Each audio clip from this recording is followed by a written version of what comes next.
दोस्तों, आज की क्लास में हम इस्लाम धर्म के उदय से लेके गयासुद्दीन बलबन तक के पूरे हिस्ट्री को कवर करेंगे। ये आपके आने वाले exam UP TGT PGT GIC GDC के लिए बहुत ही इम्पोर्टेंट है। तो इसे पूरा देखिएगा और मुझे कमेंट में सुझाव ज़रूर दीजिएगा। ठीक है, तो चलिए हम स्टार्ट करते हैं। देखते हैं इस्लाम शब्द की व्युत्पत्ति। तो इस्लाम शब्द एक अरबी शब्द है। इस्लाम धर्म का उदय अरब प्रायद्वीप में हुआ। कहाँ हुआ? सऊदी अरबिया वाले रीजन में, अरब प्रायद्वीप में हुआ था। शाब्दिक अर्थ क्या है? तो इसका अर्थ है अल्लाह के प्रति समर्पण या आत्मसमर्पण। इस्लाम का शाब्दिक अर्थ क्या है? समर्पण या आत्मसमर्पण। किसके प्रति? अल्लाह के प्रति। मूल शब्द सलाम से बना है, सलाम से निकला है, जिसका अर्थ होता है शांति। ठीक है। इस्लाम शब्द एक मुस्लिम से ईश्वर के प्रति समर्पित और न्यायपूर्ण जीवन जीने की अपेक्षा की जाती है।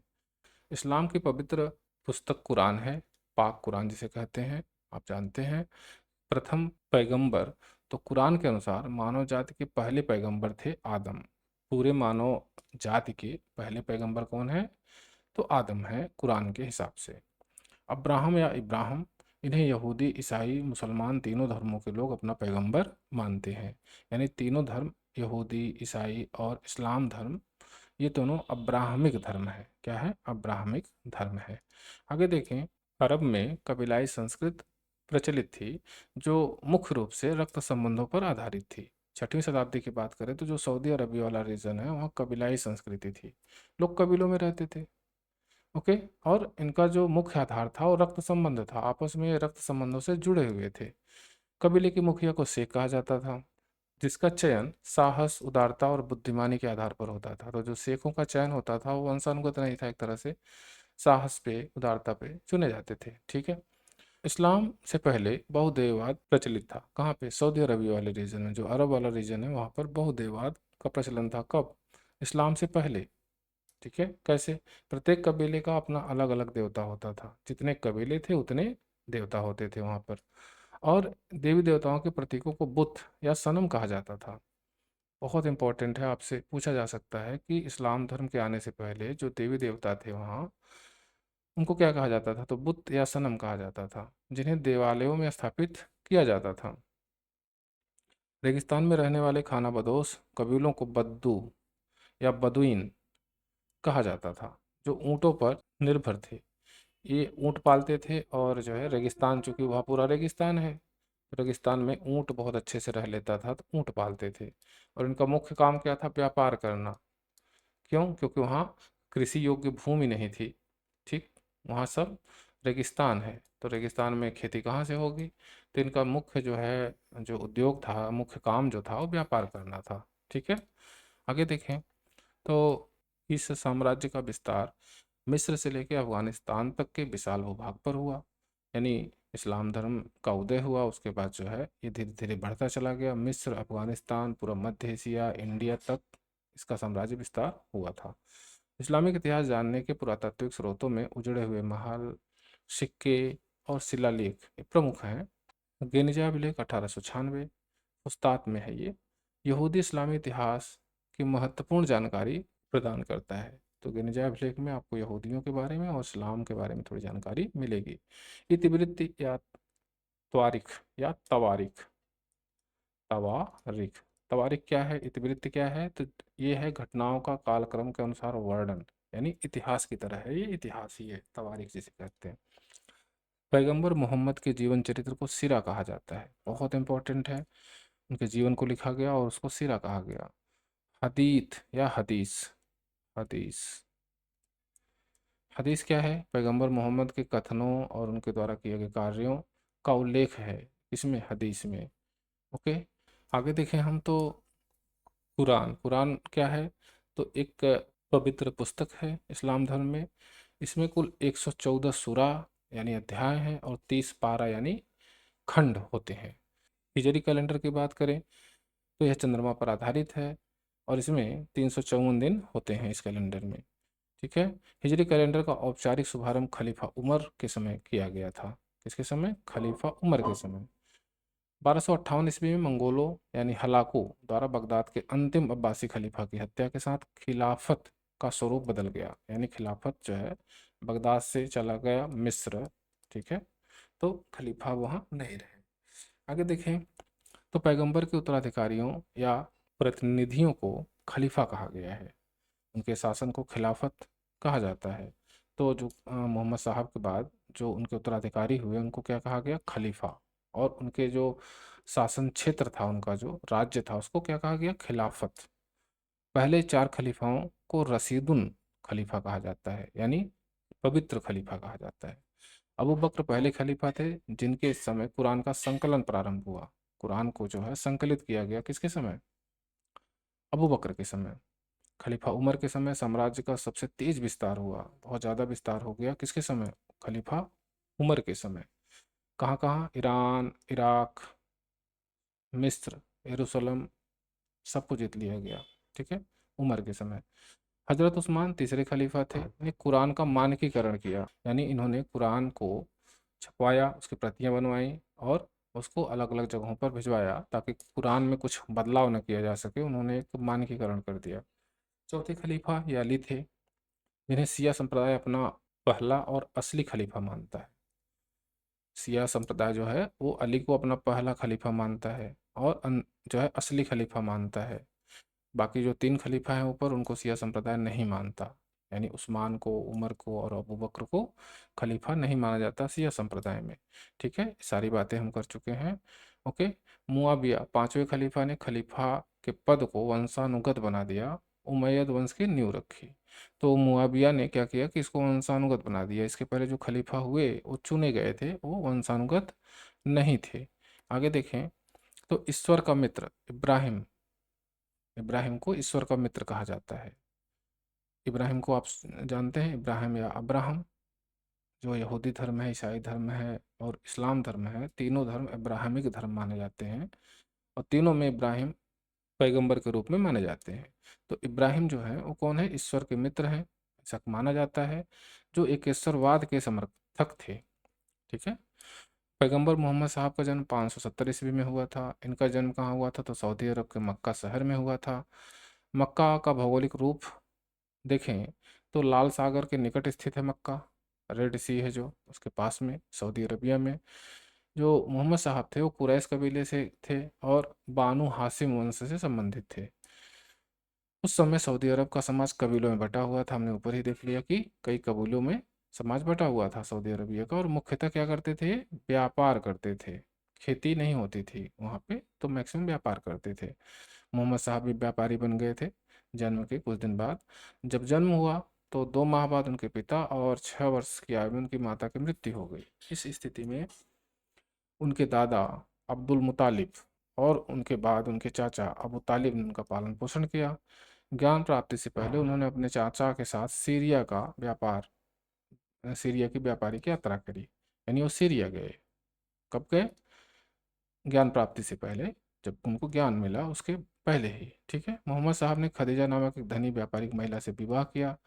एक्चुअली में सबसे पहले ये यहाँ नौकरी करते थे खदीजा के यहाँ। खदीजा एक धनी महिला थी, व्यापारिक महिला थी, इनका व्यापार बहुत बड़ा था। उनके यहाँ ये जॉब करते थे और कुछ दिन बाद उन्हीं से इनका विवाह हो गया। विवाह के समय मोहम्मद साहब की उम्र 25 वर्ष थी और खदीजा की उम्र 40 वर्ष थी। ज्ञान प्राप्ति या नबूवत। मोहम्मद साहब को 40 वर्ष की आयु में अल्लाह का पहला संदेश प्राप्त हुआ। उन्हें यह ज्ञान मक्का के पास जबल अल नूर पर्वत की हीरा गुफा में ध्यान लगाते समय मिला। कहाँ पे? जबल अल नूर पर्वत, हीरा गुफा में ध्यान लगाते समय पहला जो संदेश मिला अल्लाह का, यहीं पे मिला। कौन लेके आया था संदेश? तो अभी हम देख लेते हैं। पहले समझ लें जबल अल नूर क्या है। तो इसको कहा जाता है प्रकाश का पर्वत।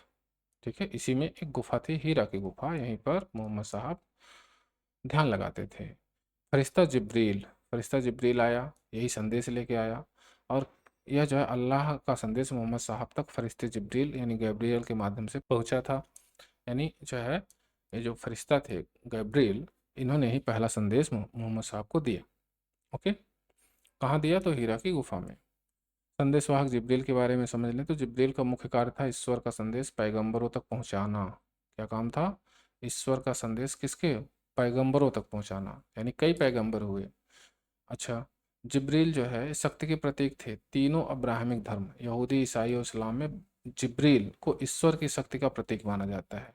ठीक है, तीनों धर्मों में इनकी मान्यता है जिब्रील की, यहूदी, ईसाई और इस्लाम में। ठीक है, दीर्घकालीन साथ, तो जिब्रील जो है मोहम्मद के साथ 23 वर्षों तक रहे। 23 वर्षों तक रहने का मतलब है कि साथ में नहीं रहे, वो बार बार आते रहे और अल्लाह का संदेश देते रहे, और उसको जो है बाद में संकलित किया गया कुरान में।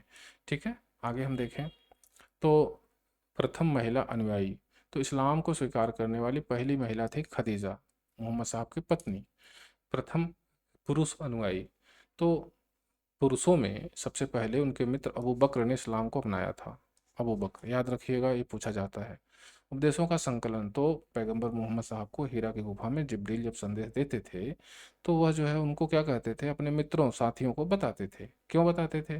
देखिए, पैगंबर के संदेशों को उनके साथियों द्वारा पत्थर, चमड़े और हड्डियों पर लिखा जाता था। अच्छा, क्यों बताते थे? क्योंकि मोहम्मद साहब पढ़े लिखे नहीं थे और वो खुद लिख नहीं सकते थे, तो क्या करते थे, अपने साथियों को बताते थे। उनके साथी जो है पत्थरों पर, चमड़े पर, हड्डियों पर, जहाँ भी उचित मिलता था लिख लेते थे। बाद में इसे संकलित किया गया। हिजरत 622 ईस्वी में विरोध के कारण, मक्का में विरोध किया गया मोहम्मद साहब का, उसके कारण जो है ये मक्का से मदीना चले गए। इसको कहा गया हिजरत। ठीक, तो हिजरत कब हुआ? 622 ईस्वी में, बहुत इंपॉर्टेंट है। इस्लामिक कैलेंडर इसी 622 ईस्वी से इस्लामिक यानी हिजरी कैलेंडर की शुरुआत मानी जाती है। 622 ईस्वी से हिजरी कैलेंडर। ओके, यहीं से जो है इनका पहला ईयर होता है 622 ईस्वी में हिजरी कैलेंडर का। ठीक है, मदीना के बारे में समझें। जहाँ मक्का से मदीना चले गए थे तो उस मदीना का नाम पहले यातरिब या यासरिब था। मोहम्मद साहब जब वहाँ गए तो उसका नाम मदीना हुआ और एक बड़ा शहर बन गया। मदीना के बारे में थोड़ा और समझें तो मदीना को प्रबुद्ध शहर भी कहा जाता है, इनलाइटेंड सिटी कहा जाता है। प्रबुद्ध शहर बहुत इंपॉर्टेंट है, आपसे पूछा जा सकता है कि मदीना को और क्या कहा जाता है। अच्छा, मस्जिद ए कुबा, यह इस्लाम के इतिहास की पहली मस्जिद है जो मदीना में स्थित है। बहुत इंपॉर्टेंट है। पहली मस्जिद कौन है? मस्जिद ए कुबा। मस्जिद ए नबी, ये क्या है? यह मदीना की इस मस्जिद में मोहम्मद साहब को दफनाया गया है। मोहम्मद साहब का मकबरा कहाँ पे है? तो मस्जिद ए नबी में है। दिशा परिवर्तन, किस चीज़ का दिशा परिवर्तन? तो भाई देखिए, मस्जिद अल किबलातैन, यह एक मस्जिद है। यह वह स्थान है जहाँ से नमाज की दिशा यरूशलेम से बदलकर मक्का की ओर की गई। देखिए, जो नमाज जो पढ़ते हैं इस्लाम धर्म के लोग, मुसलमान, वो अब मक्का की तरफ मुंह करके पढ़ते हैं आज के समय। लेकिन यह जो है ये व्यवस्था कब से की गई, तो कहाँ से की गई? तो मस्जिद अल किबलातैन से। इसके पहले उनकी दिशा थी यरूशलेम। कहाँ थी? यरूशलेम। ठीक, बात समझ गए? तो ये इम्पोर्टेंट है। शहादा, क्या है शहादा? तो जो इस्लाम धर्म के अनुयायी हैं उनके 5 स्तंभ हैं, उनके जो है धर्म के 5 स्तंभ हैं, 5 पिलर्स हैं, उनको जो है उनको फॉलो करना होता है। ठीक है, उसमें पहला जो स्तंभ है, जो पहला पिलर है, वो है शहादा। शहादा का मतलब है यह आस्था की घोषणा करना कि अल्लाह के सिवा कोई और नहीं है, ईश्वर कोई और नहीं है, और मोहम्मद साहब उसके पैगंबर है। यह जो है पहला स्तंभ है, पहला शहादा। अगर आप इस्लाम को मानते हैं तो पहली बात आपको यही घोषणा करनी होगी, यही बात माननी होगी। ठीक है, इस्लाम एक ईश्वरवाद को मानता है, तो इस्लाम एक ईश्वरवादी धर्म है जो केवल अल्लाह की इबादत पर जोर देता है। ठीक है, इसके पहले जो है, इस्लाम के पहले हम लोगों ने देखा कि सऊदी अरबिया में बहुदेववाद था, ढेर सारी मूर्तियां थी, ढेर सारे कबीले के अलग अलग बुत और सनम हुआ करते थे। अब दूसरा स्तंभ देखते हैं, सेकंड पिलर, सलाह या नमाज है। क्या नाम है इसका? सलाह या नमाज। प्रत्येक मुसलमान को दिन में 5 बार नमाज पढ़ना अनिवार्य है। यह दूसरा स्तंभ है, सेकंड पिलर।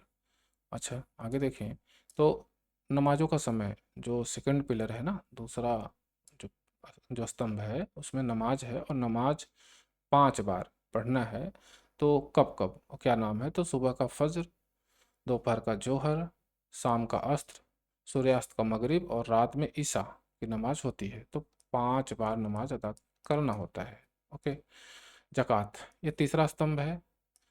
यह एक अनिवार्य धार्मिक कर है, अनिवार्य है, जो संपत्ति को शुद्ध करने के लिए अपनी आय का 2.5% दान दिया जाता है। यानी जो भी इस्लाम को मानता है वह जो है जक़ात देगा, और वह कितना होगा? उसकी संपत्ति का 2.5%। अब किस संपत्ति का? तो जो उसके पास संपत्ति होगी एक चंद्र वर्ष में, ठीक है, उसी का 2.5%।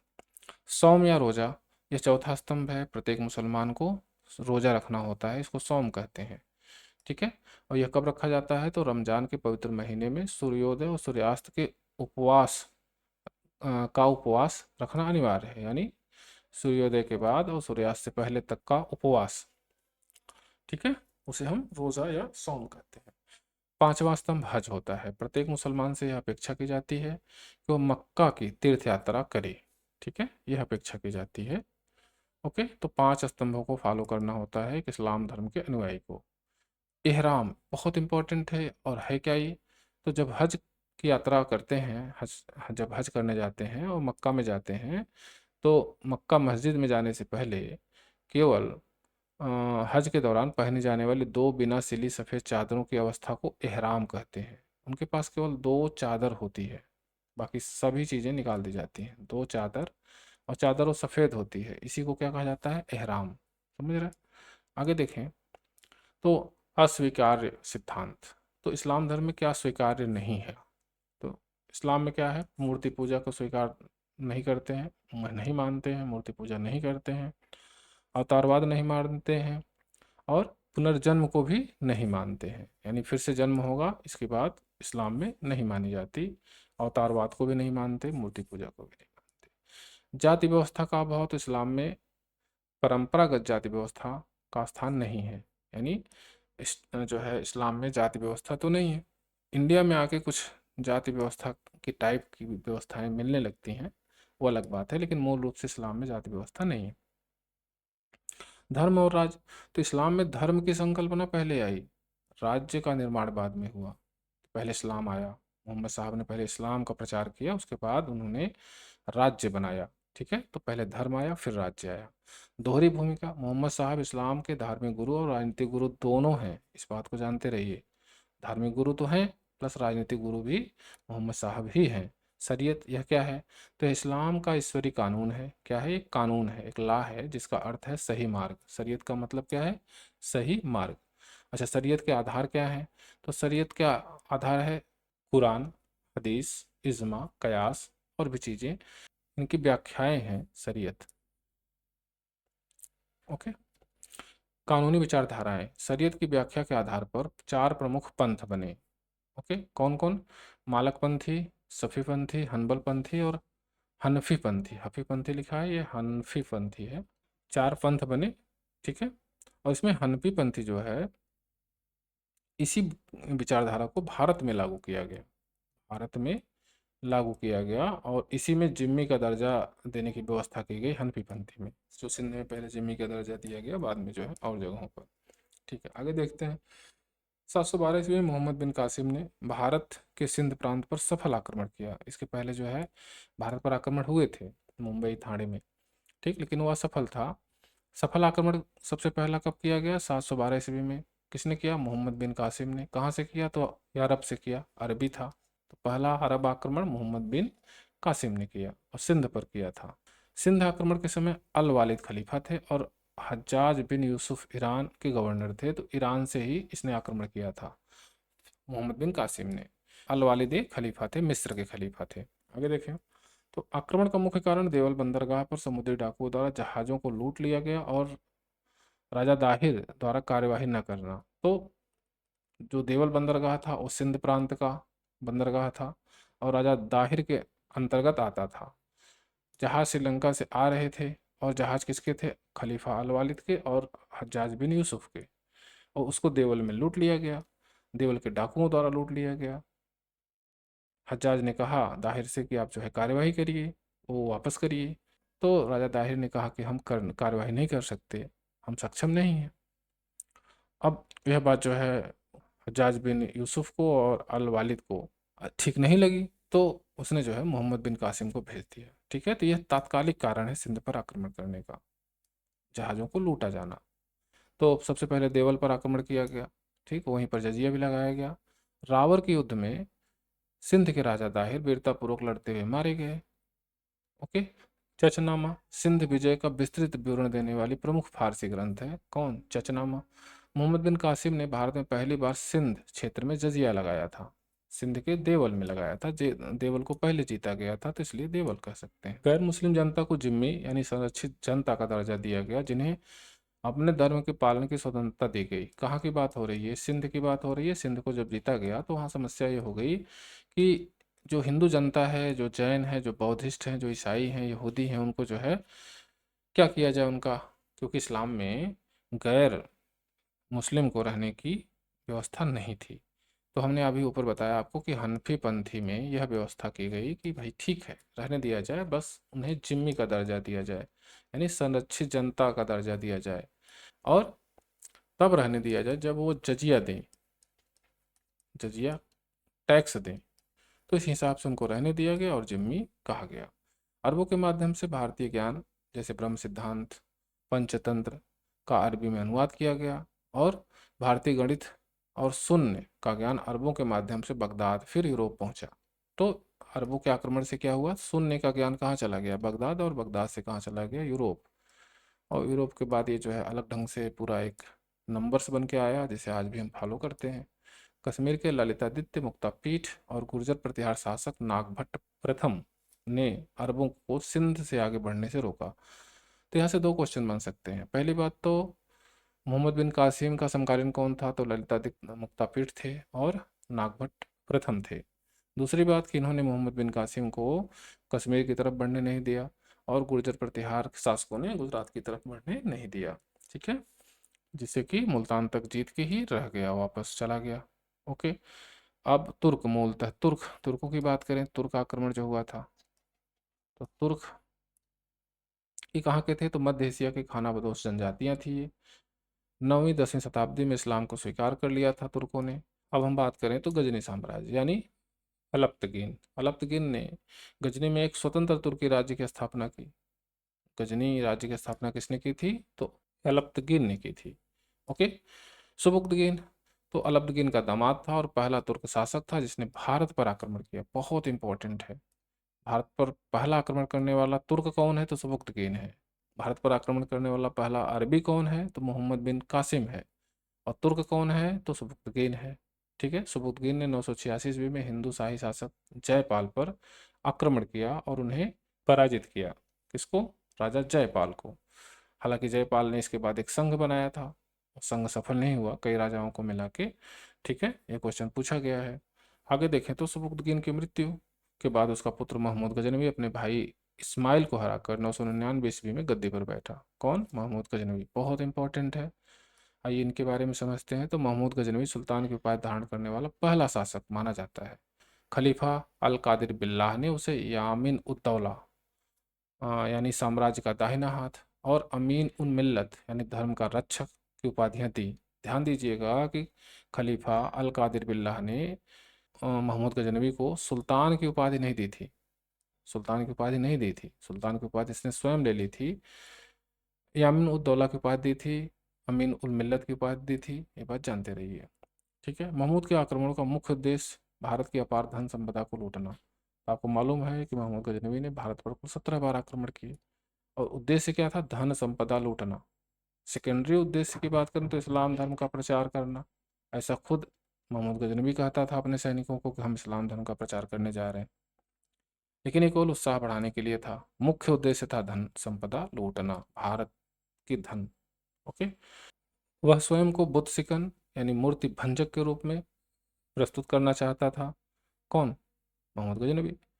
इतिहासकार हेनरी इलियट के अनुसार मोहम्मद गजनवी ने भारत पर कुल 17 बार आक्रमण किए। किसके अनुसार? हेनरी इलियट के अनुसार। आगे देखें तो प्रथम आक्रमण कब हुआ? तो 1000 ईस्वी में हुआ। महमूद ने सीमावर्ती क्षेत्रों और पेशावर के कुछ किलों को जीत लिया, उस पर अधिकार कर लिया। ठीक है, पेशावर और सीमावर्ती क्षेत्रों को। ठीक है। द्वितीय आक्रमण 1001 ईस्वी में हुआ। कहाँ हुआ? तो पेशावर के युद्ध में जयपाल को पराजित किया इसने। जयपाल बार बार हार की वजह से अपमान से दुखी होकर आत्महत्या कर ली, आत्मदाह कर ली जयपाल ने।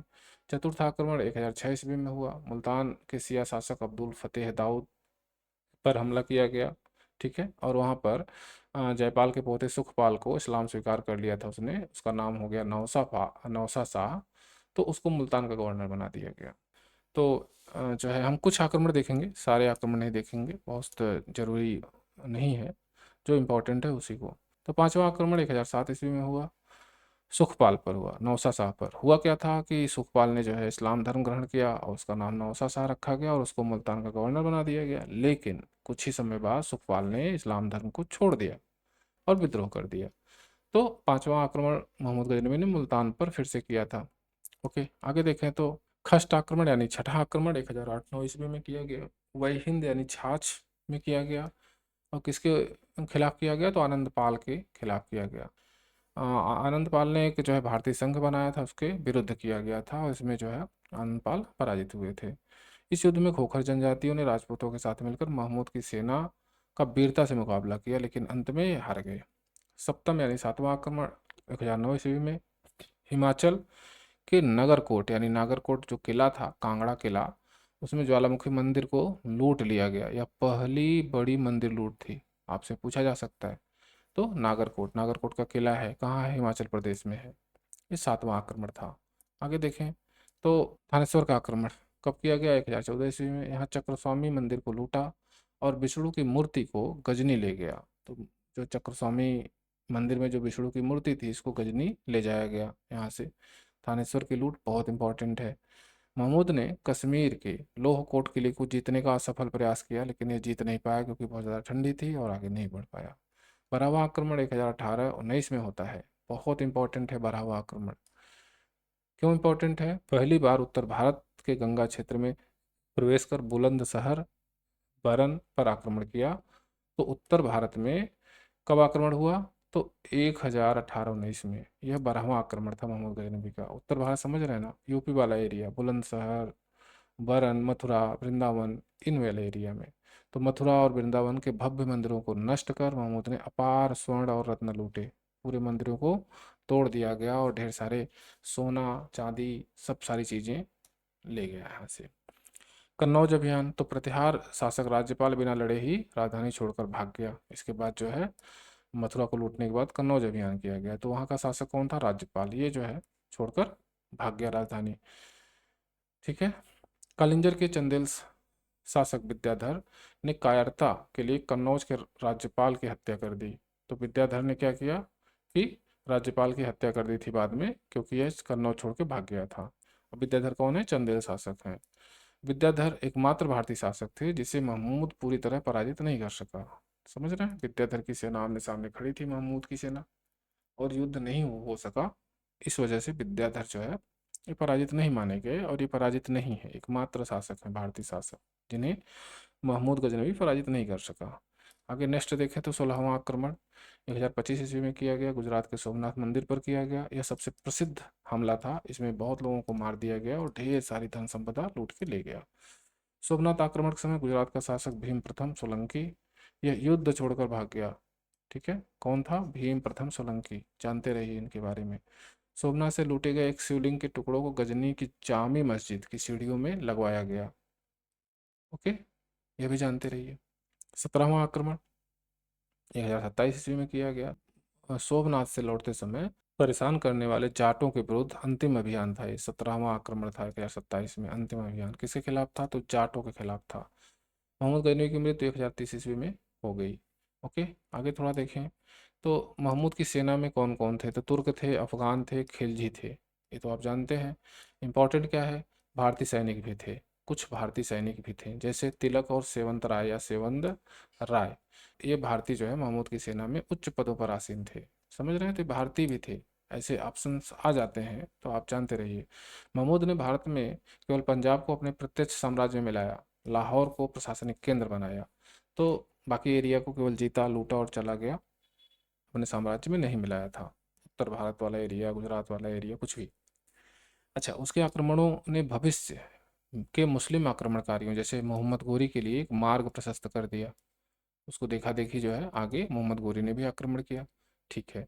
महमूद के सिक्कों की बात करें तो इसमें अरबी और संस्कृत भाषा में लेख मिलते हैं, यानी द्विभाषी सिक्के थे। दो भाषा में लिखा गया, एक अरबी भाषा थी, दूसरी संस्कृत भाषा थी। समझ गए? जो महमूद गजनवी के सिक्के थे, क्या लिखा था, और जो है सारी बातें हम क्लास में कर चुके हैं।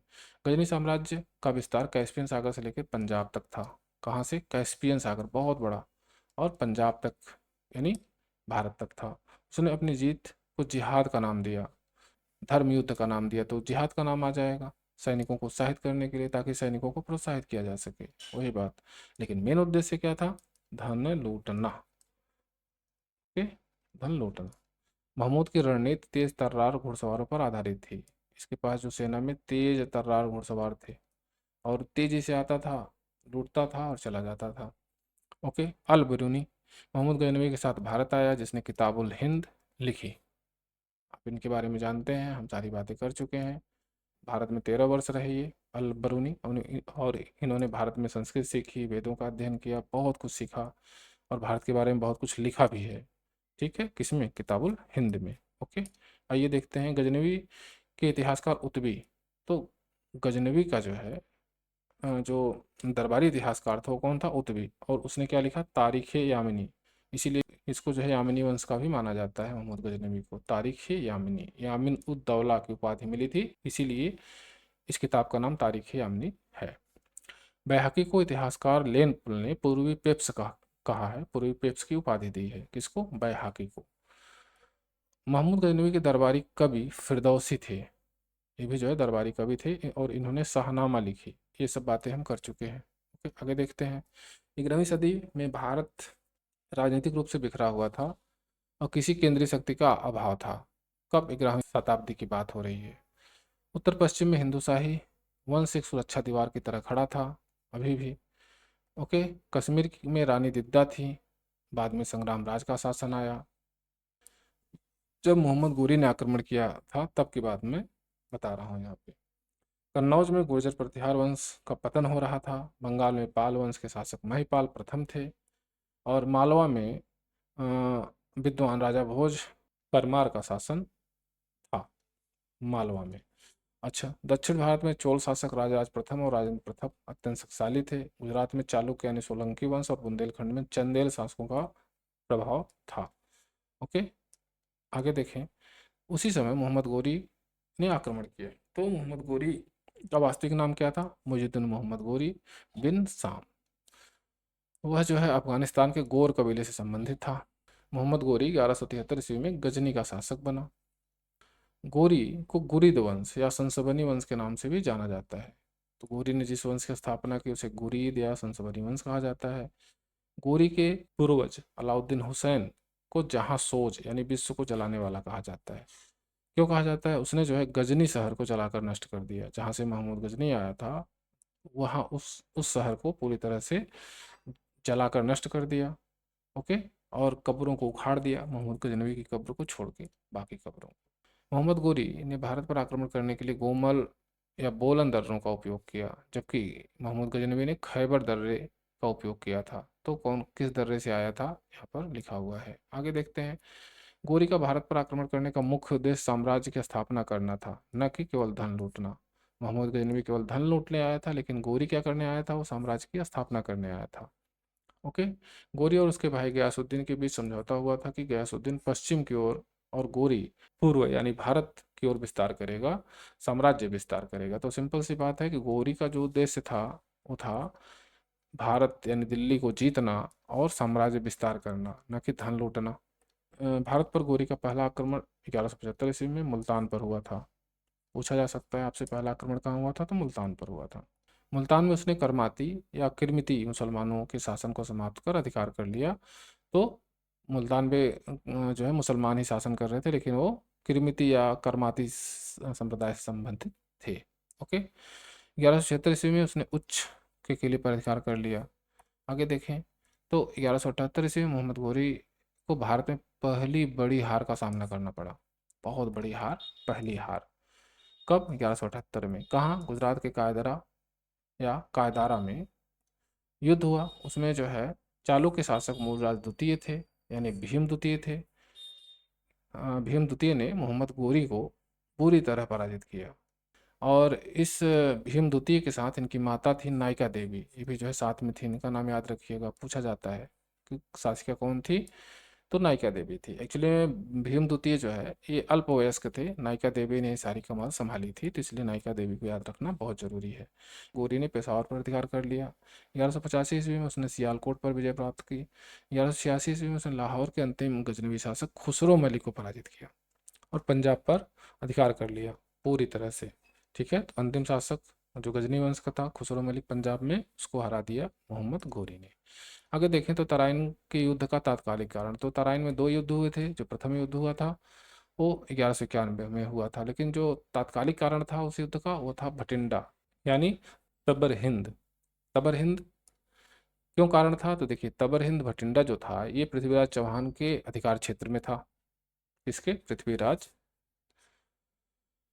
चौहान के अधिकार क्षेत्र में, दिल्ली के अधिकार क्षेत्र में था, अजमेर के अधिकार क्षेत्र में। ठीक है, अब जब गोरी ने जीत लिया तो फिर पृथ्वीराज चौहान चुप बैठेंगे, ये पॉसिबल नहीं था। तो तराइन का प्रथम युद्ध इसी कारण हुआ, भटिंडा के कारण। भटिंडा को जीता गया तो उसके बाद तराइन का प्रथम युद्ध हुआ था। ओके, कब हुआ? 1191 ईस्वी में। किसके किसके बीच हुआ? तो मोहम्मद गोरी और पृथ्वीराज चौहान तृतीय के बीच में हुआ। और इसमें हुआ क्या था, तो इसमें मोहम्मद गोरी बहुत बुरी तरह से हार गया, और यह दूसरी हार थी भारत में उसकी। हार के वो जो है वापस भाग गया। फिर एक साल बाद फिर से आया युद्ध करने। कब आया? 1192 ईस्वी में। और इसे तराइन के द्वितीय युद्ध के नाम से हम जानते हैं, जो भारतीय इतिहास का एक निर्णायक मोड़ माना जाता है। क्यों माना जाता है? इस युद्ध में मोहम्मद गोरी ने पृथ्वीराज चौहान को पराजित किया। आपकी जो है पृथ्वीराज चौहान वो पराजित हो गए, हार गए पूरी तरह से, और भारत में तुर्की शासन की नींव रखी गई तराइन के द्वितीय युद्ध में। आगे देखें तो 1194 ईस्वी में चंदावर का युद्ध हुआ। कहाँ?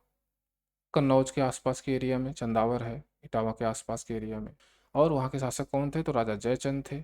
और इसमें राजा जयचंद बुरी तरह हार जाते हैं और उनकी मृत्यु हो जाती है। तो गोरी का अधिकार वाराणसी तक फैल गया, दिल्ली से वाराणसी तक बहुत बड़ा एरिया गोरी के साम्राज्य के अंतर्गत आ गया। साम्राज्य विस्तार करना था उसने, और उसने किया भी। अच्छा, कुतुबुद्दीन ऐबक को गोरी का जो विश्वास पात्र था, गुलाम था, सेनापति था, जिसे उसने भारत का गवर्नर नियुक्त किया। तो जब गोरी जा रहा था तो कुतुबुद्दीन ऐबक को भारत का गवर्नर नियुक्त कर दिया। ओके, ऐबक 1193 ईस्वी में मेरठ, बुलंदशहर, कोयल, अलीगढ़ सबको जीत लिया। जो भी एरिया बाकी था कन्नौज के अलावा, मेरठ, बुलंदशहर, कोयल जो बीच में पड़ता था, उसको कुतुबुद्दीन ऐबक ने जीत लिया। अब थोड़ा सा बात करें इख्तियारुद्दीन मोहम्मद बख्तियार खिलजी की। तो यह भी जो है मोहम्मद गोरी का गुलाम था और सेनापति था।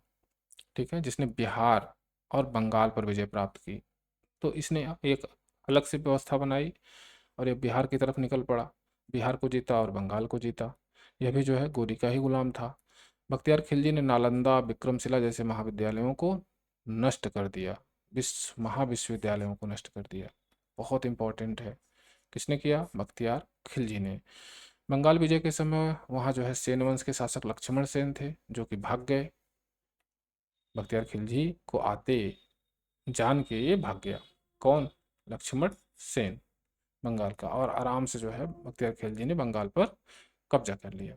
बख्तियार खिलजी ने लखनऊती लक्ष्मणवती को अपनी राजधानी बनाई, बंगाल का लखनऊती। ओके, बख्तियार खिलजी का तिब्बत अभियान असफल रहा और वहीं पर उसकी मृत्यु हो गई। तो यह तिब्बत तक गया था, वहां पर कुछ गांवों को लूटा, वापस आ रहा था, तो वहीं पर इसकी मृत्यु हो जाती है बख्तियार खिलजी की। अब इसमें एक बात और है जो जान लेने लायक है। क्या है? तक्षशिला विश्वविद्यालय दुनिया का प्राचीनतम विश्वविद्यालय था। इससे बख्तियार खिलजी का संबंध नहीं है, लेकिन यह सबसे पुराना विश्वविद्यालय भारत का है। ओके, बिहार में उदंतपुरी विश्वविद्यालय की स्थापना पाल शासकों ने किया था, ये भी जान लीजिए। चलिए, 1202-3 ईस्वी में कुतुबुद्दीन ऐबक ने कालिंजर किले को जीत लिया और चंदेल राजा परमारदिदेव को हराया। परमारदिदेव बहुत इंपॉर्टेंट है, चंदेल राजा है। इनके लिए एक चीज प्रसिद्ध है, क्या है कि चंदेल शासक के प्रसिद्ध सेनापति आल्हा और उदल थे। परमारदेव के जो सेनापति थे वो कौन थे? आल्हा और उदल थे, जो पहले ही पृथ्वीराज चौहान से लड़ते हुए मारे जा चुके थे। आल्हा और उदल के बारे में आपने सुना होगा। किसके सेनापति थे? परमारदेव के। और परमारदेव को किसने हराया था? तो कुतुबुद्दीन ऐबक ने हराया था।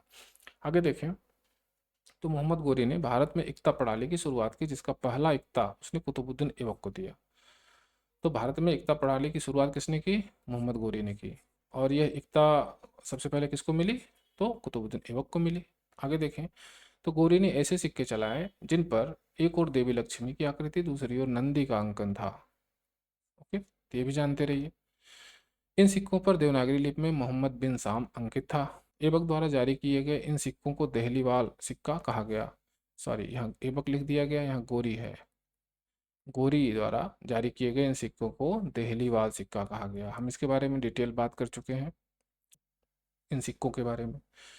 ओके। गोरी ने अपने साम्राज्य का विभाजन अपने गुलामों में किया। ऐबक को दिल्ली और लाहौर दिया, एलदौज को गजनी का क्षेत्र दे दिया और कुबाचा को मुल्तान और सिंध का क्षेत्र दे दिया। आगे देखें तो पंजाब में खोखरों के विद्रोह को दबाने के लिए गोरी 1205 ईस्वी में अंतिम बार भारत आया। गोरी और ऐबक की संयुक्त सेना ने 1505-6 ईस्वी में खोखरों को बुरी तरह पराजित किया। पराजित तो कर दिया, लेकिन हुआ क्या? हुआ ये कि 15 मार्च 1206 ईस्वी में झेलम नदी के किनारे दमयक नामक स्थान पर नमाज पढ़ते वक्त गोरी की हत्या कर दी गई। खोखरों ने गोरी की हत्या कर दी। मोहम्मद गोरी का मकबरा गजनी में स्थित है। अब हम देखते हैं कुतुबुद्दीन ऐबक को, थोड़ा सा और गोरी के बारे में समझ लें। तो मोहम्मद गोरी के समय कश्मीर का शासक चक्रदेव थे। कौन थे? चक्रदेव। और इन्होंने लाहौर विजय में गोरी की सहायता की थी, तो आप ये जानते रहिए। गोरी की मृत्यु के बाद कुतुबुद्दीन ऐबक 1206 ईस्वी में दिल्ली सल्तनत और गुलाम वंश की स्थापना की। किसने की? कुतुबुद्दीन ऐबक ने की थी। गोरी की विजयों ने भारत में स्वदेशी शासन की जगह विदेशी तुर्की शासन को स्थायी रूप से स्थापित कर दिया। तो गोरी साम्राज्य विस्तार करना चाहता था और उसने कर ही दिया। अच्छा, अब कुतुबुद्दीन ऐबक को देख लेते हैं। तो ऐबक का अर्थ क्या है? तो चंद्रमा का स्वामी। ऐबक का मतलब है, ऐब माने चंद्रमा, बक माने स्वामी होता है। अच्छा, उपनाम ऐबक जो था, इतिहासकार मिन्हाज के अनुसार देखें तो ऐबक की एक उंगली टूटी हुई थी, इसलिए टूटी उंगली वाला कहा गया, यानी ऐबक कहा गया। ये भी जानते रहिए।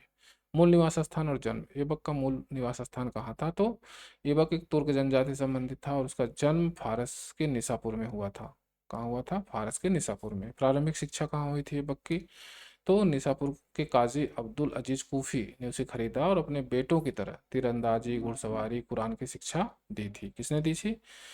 अब्दुल अजीज कूफी ने दी थी। आगे देखें तो कुरान खां की उपाधि दी गई ऐबक को। क्यों दी गई? तो कुरान का बहुत सुरीले स्वर में पाठ करने के कारण उसे कुरान खान की उपाधि दी गई। ओके, के नाम से जाना गया। सबसे पहले उसे अस्साला का अध्यक्ष बनाया गया था। आगे देखें तो गोरी का दास बना। काजी की मृत्यु के बाद उसके पुत्रों ने ऐबक को गजनी के बाजार में मोहम्मद गोरी को बेच दिया। तो इस तरह से वह मोहम्मद गोरी का दास बन गया ऐबक। प्रारंभिक पद। गोरी की सेना में पहले वह साधारण नायक के रूप में भर्ती हुआ, जिसे बाद में पदोन्नत करके अमीर आखोर शाही असोसाला का अध्यक्ष बनाया गया। तो ऐबक पहले क्या था? एक नायक था, एक सिपाही था, बाद में अमीर आखोर बन गया। गवर्नर के रूप में नियुक्ति। तो 1192 ईस्वी में तराइन के द्वितीय युद्ध के बाद गोरी ने ऐबक को हिसार और सिरसा का गवर्नर नियुक्त किया। बहुत इंपॉर्टेंट है, पहला इक्ता यही है, हिसार और सिरसा का, जो गोरी ने ऐबक को दिया था। गोरी का प्रतिनिधि। तो 1192 से 1206 ईस्वी तक ऐबक ने भारत में गोरी के मुख्य प्रतिनिधि के रूप में कार्य किया। सिपह सलार का पद।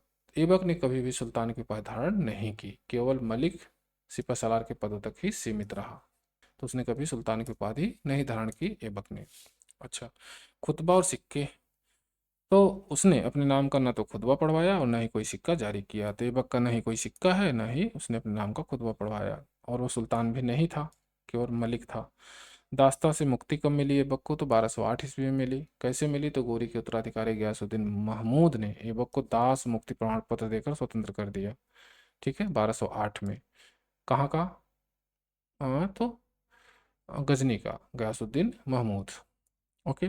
और इससे क्या हुआ? तो गजनी से स्वतंत्रता मिल गई 1208 में। गजनी के शासक गयासुद्दीन ने जब दास मुक्ति प्रमाण पत्र ऐबक को दिया, तो भारत जो है वो गजनी से अलग हो गया, यानी अब भारत का दिल्ली सल्तनत जो है वो जो है स्वतंत्र हो गया। तो गजनी से स्वतंत्रता मिल गई। ओके। तो दास मुक्ति मिलने के साथ भारतीय प्रदेश दिल्ली सल्तनत औपचारिक रूप से गजनी के नियंत्रण से मुक्त हो गई। अब गजनी का कोई नियंत्रण नहीं है। राजधानी। तो ऐबक हमेशा लाहौर में ही रहा, दिल्ली में नहीं रहा, और वहीं से शासन किया। वह कभी भी शासन करने के लिए दिल्ली नहीं आया। तो उसके समय दिल्ली राजधानी नहीं थी, बल्कि कहाँ थी? लाहौर थी। दानवीरता। तो उसे लाख बख्श कहा गया। क्यों? लाखों का दान करने के कारण उसे लाख बख्श कहा गया। हाथियों का दान करने के कारण उसे पील बख्श भी कहा जाता है ऐबक को। ओके, आगे देखें तो ऐबक ने कुब्बत उल इस्लाम मस्जिद बनवाया। कहाँ बनवाया? तो दिल्ली में। के बारे में समझे तो भारत की यह पहली मस्जिद थी जिसका निर्माण 27 हिंदू और जैन मंदिरों के अवशेषों पर किया गया। इन मंदिरों और जैन मंदिरों को तोड़ के बनाया गया। क्या? कुब्बतुल इस्लाम मस्जिद, और भारत की पहली मस्जिद। अच्छा, कुतुब मीनार की नींव तो कुतुबुद्दीन ऐबक ने 1192 ईस्वी में ही तराइन के द्वितीय युद्ध के बाद कुतुब मीनार की नींव डाल दी। केवल एक फ्लोर, उसका एक ही मंजिल उसने बनवाई। ठीक है। अच्छा, ये किससे प्रेरित थी? तो यह अफगानिस्तान के जाम मीनार से प्रेरित थी। ठीक है, कुतुब मीनार। 2.5 दिन का झोपड़ा, ये कहाँ है? तो ऐबक ने अजमेर में एक संस्कृत महाविद्यालय को तोड़कर 2.5 दिन का झोपड़ा नामक एक मस्जिद का निर्माण करवाया। बहुत इंपॉर्टेंट है। 2.5 दिन का झोपड़ा क्या है? ये मस्जिद है, और कहाँ है? अजमेर में है, राजस्थान में है। आगे देखें तो दरबारी इतिहासकार, तो ऐबक के दरबारी इतिहासकार कौन थे? तो हसन निजामी थे, जिन्होंने ताज उल मासिर को लिखा था, और फ़ख्र मुदब्बिर थे। ठीक है, ये दो इतिहासकार थे ऐबक के दरबार में। आगे देखें तो मृत्यु, 1210 ईस्वी में लाहौर में चौगान यानी पोलो खेलते समय घोड़े से गिरकर उसकी मृत्यु हो गई। ओके। आगे देखें तो इल्तुतमिश, ऐबक के बाद अगला सुल्तान बना इल्तुतमिश। इल्तुतमिश मध्य एशिया के इलबारी तुर्क कबीले से संबंधित था। उसके पिता का नाम इलम खान था। अत्यधिक सुंदर और बुद्धिमान होने के कारण उसके भाइयों ने ईर्ष्यावश उसे एक व्यापारी को बेच दिया। मतलब एक संपन्न घर का था, इलबारी तुर्क था इल्तुतमिश, लेकिन बुद्धिमान और सुंदर होने के कारण उसके भाई उसे बेच दिए। कितनी कमाल की बात है ना। चलिए, वह कई बार बिका, उसको बार बार बेचा गया, बार बार खरीदा गया, अंततः जमालुद्दीन मोहम्मद नामक एक व्यापारी के पास पहुंचा। जलालुद्दीन मोहम्मद ने उसे गजनी में बेचने का प्रयास किया। मोहम्मद गोरी ने उसे खरीदना चाहा, लेकिन कीमत जो है 1,000 सोने के सिक्के, जो कि मोहम्मद गोरी को अधिक लग रहा था, और व्यापारी नहीं माना। ठीक है, तो इस कारण मोहम्मद गोरी ने कहा कि नहीं, जो है तुमको हम गजनी में इसको बेचने ही नहीं देंगे। तो गजनी में बेचने का प्रतिबंध लगा दिया और खरीदा भी नहीं। तो गोरी ने इल्तुतमिश को गजनी में बिक्री प्रतिबंधित कर दिया कि इल्तुतमिश को गजनी में नहीं बेचा जा सकता है। आगे देखें, अंततः 1197 ईस्वी के आसपास कुतुबुद्दीन ऐबक ने उसे दिल्ली में 1 लाख जीतल या 2 सहस्त्र चांदी के टके में खरीद लिया। कहाँ? दिल्ली के आसपास के एरिया में वो लेके आया, और जो है, हालांकि ये कुतुबुद्दीन ऐबक ने गोरी के आदेश पर ही खरीदा था। ठीक, तो ये बात जानते रहिए। ऐबक स्वयं एक दास था, और उसने एक दास इल्तुतमिश को खरीदा, इसलिए इल्तुतमिश को गुलामों का गुलाम कहा जाता है।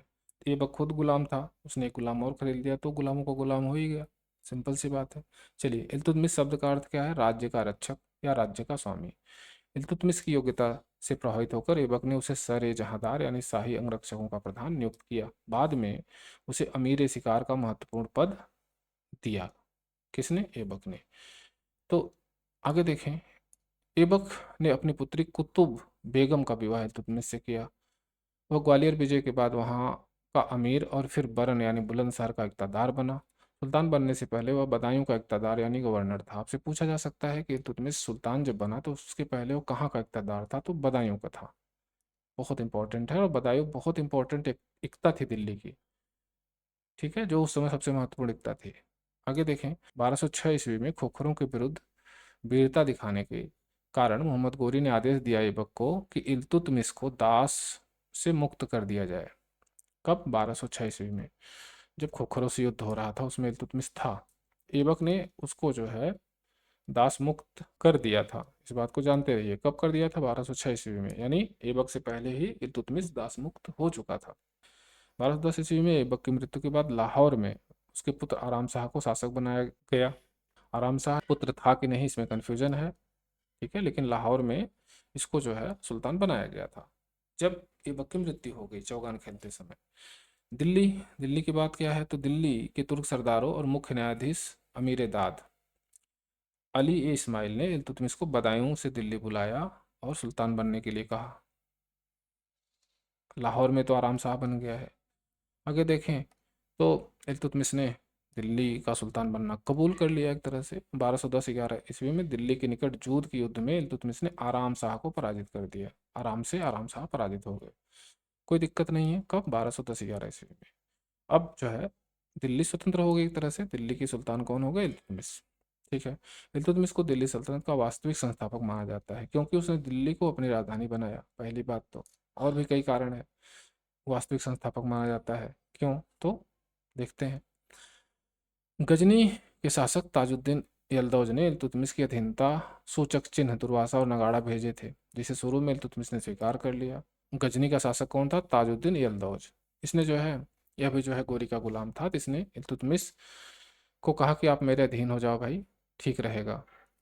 और उसने जो है अधीनता सूचक जो है चिन्ह भी भेजे, और इल्तुतमिश ने स्वीकार कर लिया। क्यों कर लिया? क्योंकि अभी इल्तुतमिश पावरफुल नहीं हुआ था, अभी जस्ट सुल्तान बना था। लेकिन 1215-16 ईस्वी में उसने तराइन के तृतीय युद्ध में इल्तुतमिश ने यल्दौज को बुरी तरह हरा दिया। ठीक है, यह तराइन का तृतीय युद्ध किसके किसके बीच हुआ था? इल्तुतमिश और यल्दौज के बीच में हुआ था। और यल्दौज को बंदी बनाकर बदायूं भेजा गया, जहां उसकी हत्या कर दी गई। तो यल्दौज की कहानी इसी तरह समाप्त हो गई। आगे देखें तो नासिरुद्दीन कुबाचा, ये मुल्तान और सिंध का शासक था और इल्तुतमिश का दूसरा बड़ा प्रतिद्वंदी था। आगे देखें, 1217 ईस्वी में इल्तुतमिश ने कुबाचा को पराजित किया, लेकिन वह सिंध भाग गया और सिंध में ही रहा। 1221 ईस्वी में क्या हुआ कि मंगोल आक्रमणकारी चंगेज खां यानी तेमुचिन ख्वारिज्म के राजकुमार जलालुद्दीन मंगबरनी का पीछा करते हुए सिंधु नदी तक आ गया। कौन आ गया? चंगेज, खुदा का कहर, तेमुचिन। ठीक। अब मंगबरनी ने इल्तुतमिश से सहायता मांगी, और यहीं पर इल्तुतमिश ने राजनीतिक कूटनीति का सहारा लिया। एक तरह से वह जानता था कि अगर हम मंगबरनी की सहायता करेंगे तो चंगेज खां दिल्ली पर आक्रमण कर सकता है, और दिल्ली पर आक्रमण कर देगा तो फिर दिल्ली अभी बसी नहीं है, उजड़ जाएगी, स्थिति बहुत दयनीय हो जाएगी। तो उसने क्या किया कि देखिए, मंगबरनी ने सहायता के लिए अपना दूत आयन उल मुल्क को इल्तुतमिश के पास भेजा, लेकिन इल्तुतमिश ने दूत की हत्या करवा दी और सहायता देने से मना कर दिया, कहला दिया कि दिल्ली की जलवायु आपके अनुकूल नहीं है। अब मंगबरनी जो है उसने क्या किया? तो अभी मंगबरनी के बारे में हम बता चुके हैं। यहाँ पर देखें, चंगेज खां को खुदा का कहर कहा जाता है।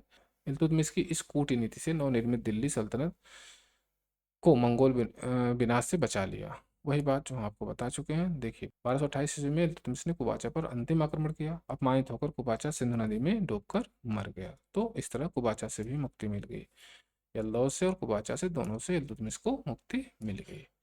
इल्तुतमिश ने विद्रोही तुर्क सरदारों कुतुबी मुइज्जी अमीर के दमन के लिए तुर्कान चिहलगानी यानी चालीसा का गठन किया। कुतुबी कौन थे? तो जो कुतुबुद्दीन ऐबक के समर्थित अमीर थे।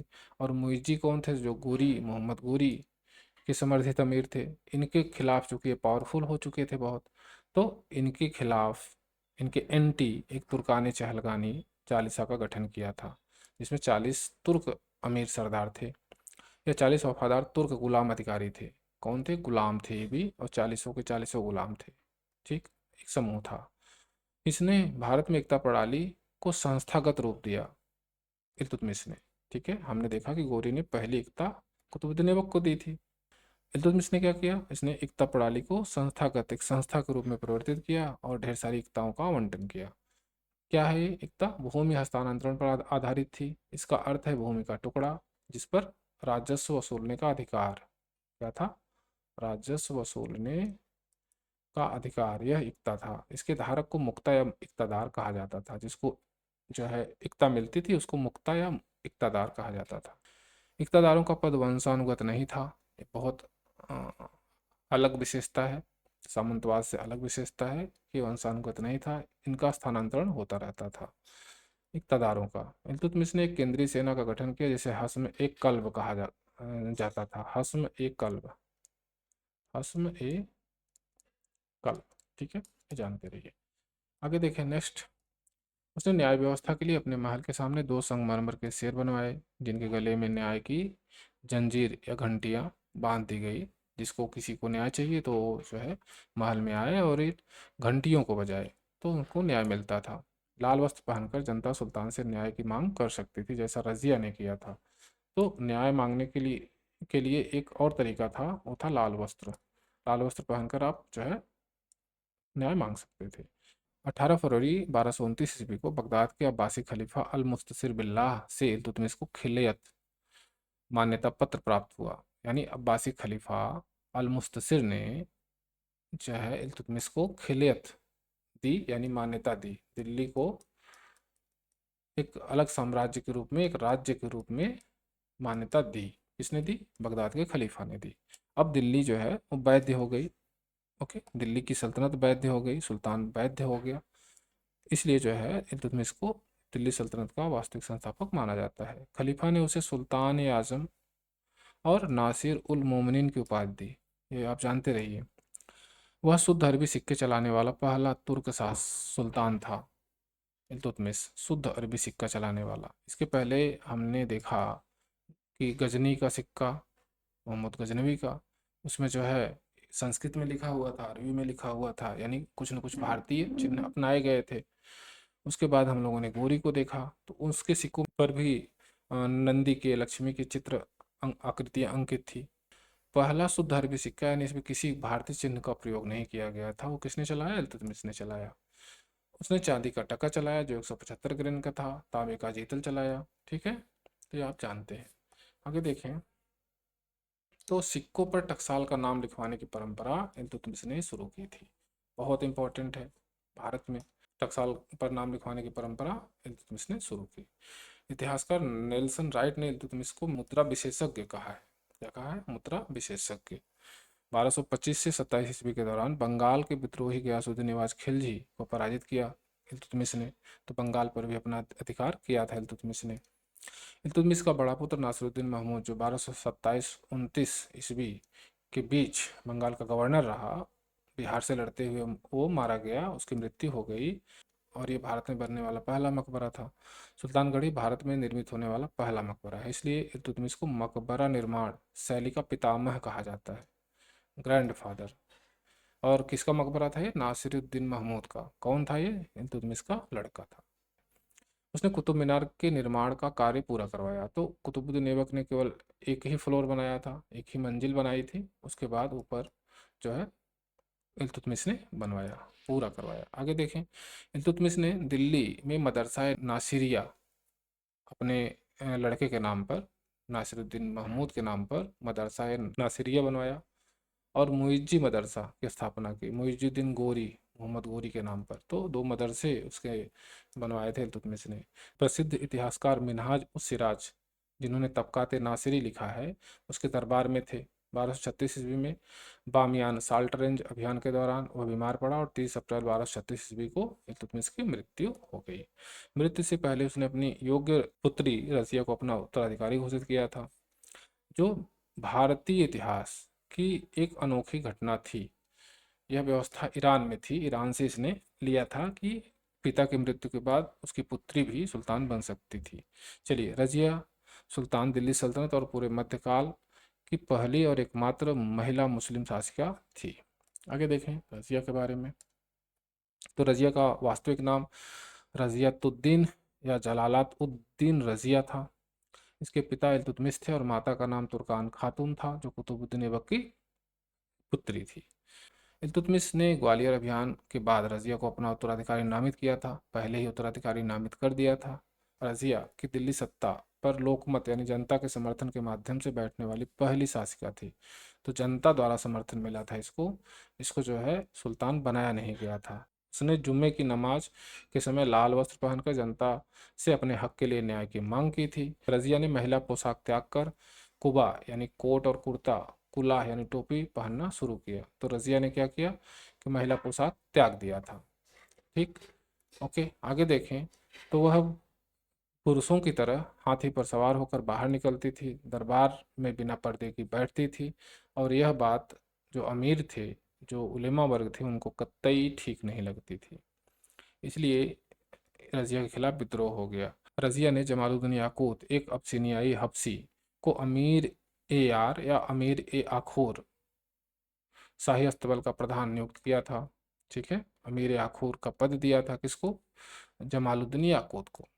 अमीर ए आखोर का पद अत्यंत प्रभावशाली था, क्योंकि इसका सुल्तान से सीधा संपर्क रहता था।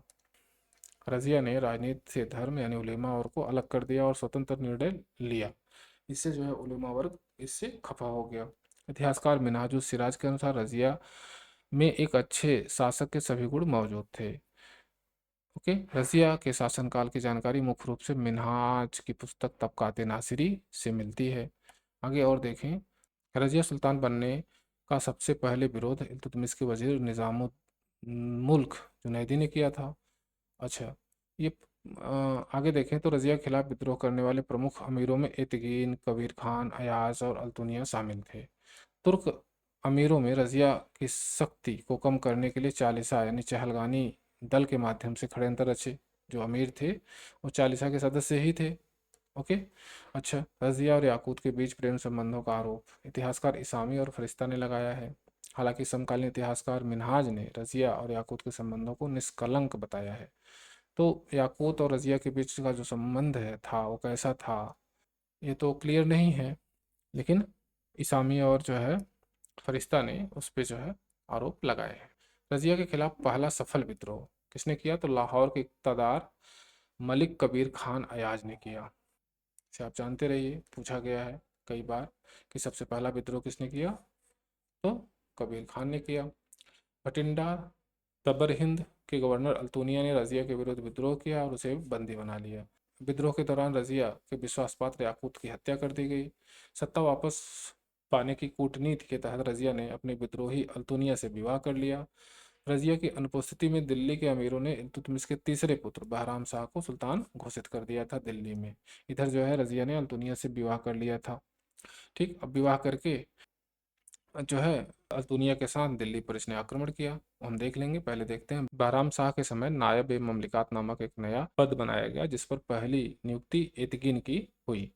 तो नायब ए ममलिकात का पद बनाया गया, संपूर्ण शक्ति जो है ममलिकात के पास चली गई, सुल्तान केवल नाम मात्र का रह गया। इसी वजह से जो है उसको सुल्तान बनाया गया। रजिया और अल्तुनिया ने खोखरो राजपूतों की मदद से दिल्ली पर आक्रमण किया, लेकिन वो हार गए। 13 अक्टूबर 1240 ईस्वी को हरियाणा के कैथल में रजिया और अल्तुनिया की हत्या कर दी गई। माना जाता है कि उनकी हत्या हिंदू डाकुओं द्वारा तब की गई जब वह पेड़ के नीचे विश्राम कर रहे थे। रजिया की हत्या कहाँ कर दी गई, हरियाणा के कैथल में। आगे देखें, रजिया की असफलता का मुख्य कारण उसका स्त्री होना और तुर्क अमीरों की पितृसत्तात्मक सोच थी, जो एक महिला के अधीन कार्य करना नहीं चाहते थे। ठीक, तो उसकी असफलता का मुख्य कारण यही था। इल्तुतमिश के तीसरे पुत्र मुइजुद्दीन बहराम शाह को रजिया के बाद 1240 ईस्वी में सुल्तान बनाया गया। आगे देखें, तो इसके शासनकाल में सत्ता का संचालन कौन कर रहा था, तो नायब ममलिकात कर रहा था। और यह पद कैसा था, प्रधानमंत्री के समान था। एक नया पद था और शक्तिशाली पद था, बहुत ज़्यादा शक्तिशाली। संपूर्ण शक्तियों का मालिक कौन हो गया, नायब ममलिकात। सुल्तान केवल नाम मात्र का रह गया। इस पद पर नियुक्त होने वाला पहला व्यक्ति मलिक इख्तियारुद्दीन एतगिन था, अभी ऊपर हम बात कर चुके हैं। बहराम शाह के समय 1141 ईस्वी में तायर बहादुर के नेतृत्व में मंगोलों का पहला बड़ा आक्रमण हुआ। तो पूछा जा सकता है आपको कि मंगोलों का पहला बड़ा आक्रमण दिल्ली में हुआ किसके समय हुआ, तो बहराम शाह के समय हुआ था। सुल्तान ने अपनी शक्ति बढ़ाने की कोशिश कर रहे नायब एतगिन को 2 महीने के भीतर ही हत्या करवा दी। बहराम शाह ने हत्या करवा दी, ठीक किया। वजीर ख्वाजा मुहाजिबुद्दीन के षड्यंत्र के कारण तुर्क अमीरों ने 1242 ईस्वी में बहराम शाह की हत्या करा दी। तो षड्यंत्र किया गया उसके खिलाफ, 1242 में 2 सालों बाद उसकी भी हत्या करा ही दी गई। आगे देखें, तो बहराम शाह के बाद रुकनुद्दीन फिरोज शाह का पुत्र इल्तुतमिश का पौत्र अलाउद्दीन मसूद शाह को सुल्तान बनाया गया। कौन बना सुल्तान, अलाउद्दीन मसूद शाह, बहराम शाह के बाद। इसके राज्याभिषेक से पहले गुलाम अधिकारी किसलू खान ने स्वयं को सुल्तान घोषित कर दिया, विद्रोह किया, लेकिन उसे नागौर की एकता देकर शांत कर दिया गया। तो यहाँ जो है जो चालीसा के सदस्य गुलाम अधिकारी थे वो भी जो है सुल्तान बनना चाहते थे, लेकिन बन नहीं पाए। ठीक, तो अलाउद्दीन मसूद शाह वो सुल्तान बना रह गया। बलबन की शक्तियों का उत्कर्ष इसी के काल में प्रारंभ हुआ।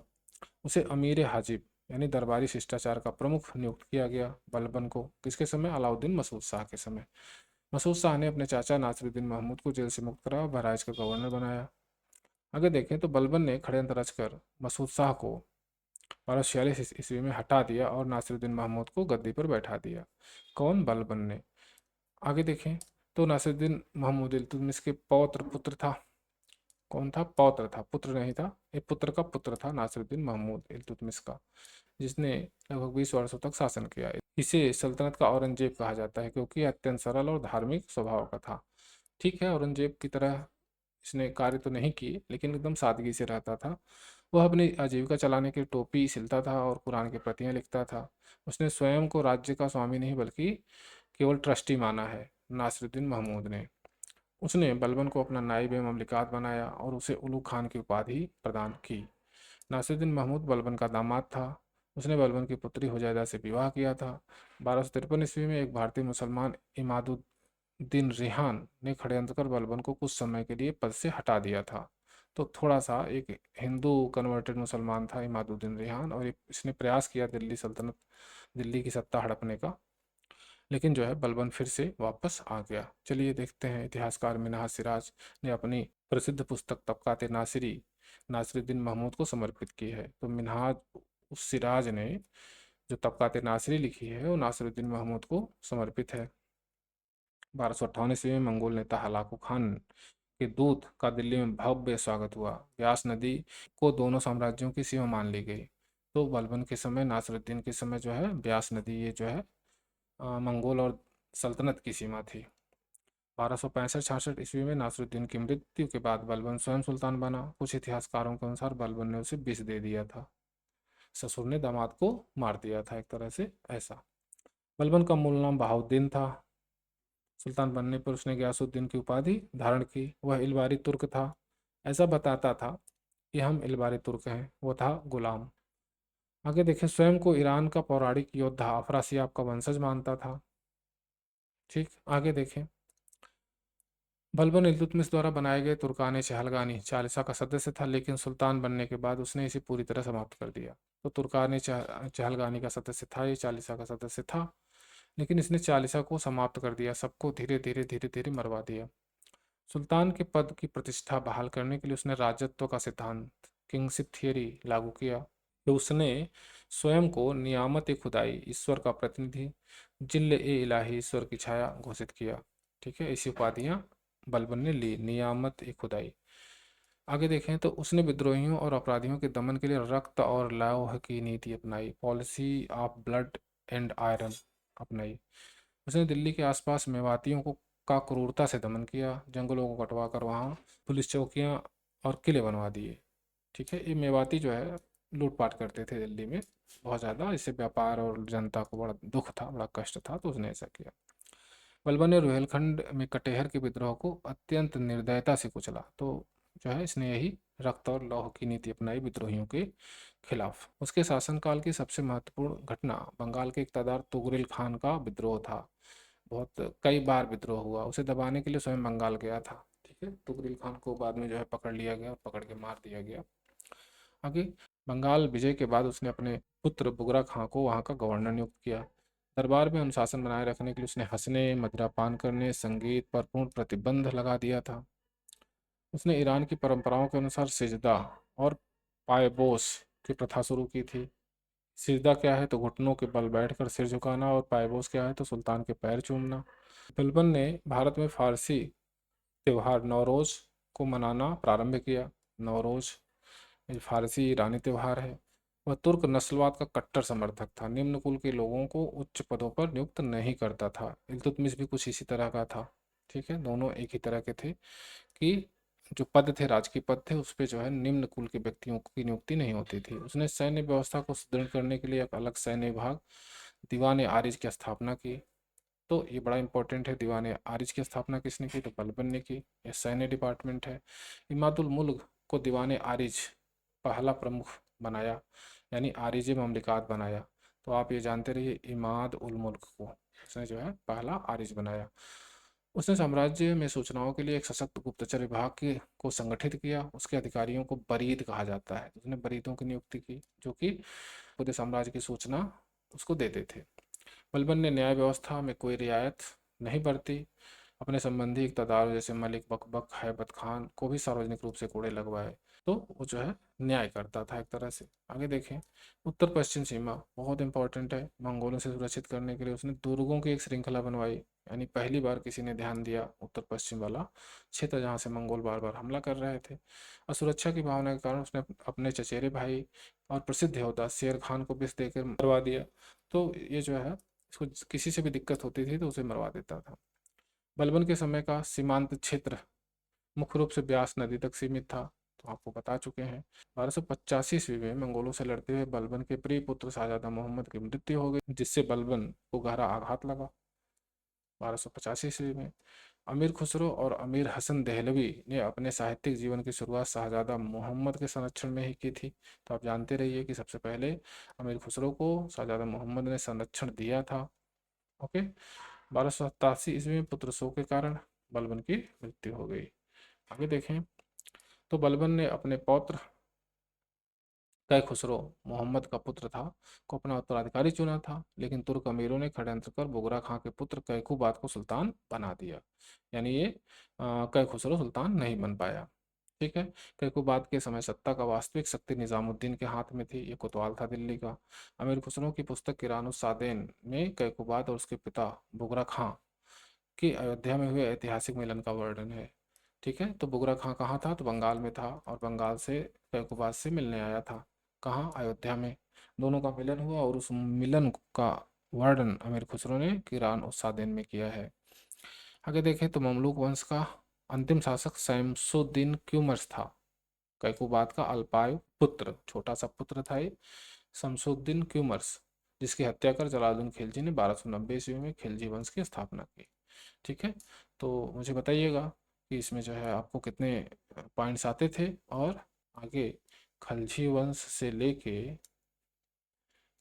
सैयद वंश तक का टोटल इतिहास कवर करेंगे नेक्स्ट वीडियो में।